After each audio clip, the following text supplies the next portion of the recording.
Hello বন্ধুরা, আজকে দেখো পটল পোস্ত রেসিপি নিয়ে এসে গেছি। দেখো পটলগুলো গোটা গোটা ভালো করে কেটে ধুয়ে নিয়েছি। আর এখানে নিয়ে নিয়েছি আমি কাঁচা লঙ্কা, পোস্ত আর অল্প একটু আদা।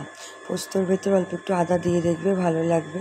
তারপরে তেলের মধ্যে কালো জিরে ফোড়ন দিয়ে ভালো করে পটলগুলোকে ভেজে নিলাম।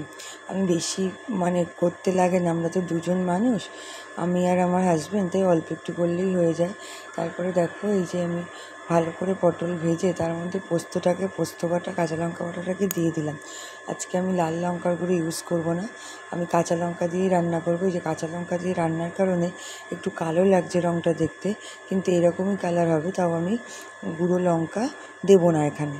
তারপরে দেখো ভালো করে কষা হয়ে গেলে অল্প পরিমাণ জল দিয়ে দিলাম। তারপরে ভালো করে ফুটিয়ে এই যে গা মাখা মাখা করে একদম নামিয়ে নিলাম আজকের পটল পোস্ত। আমরা দুপুরে গরম গরম ভাত দিয়ে খেলাম।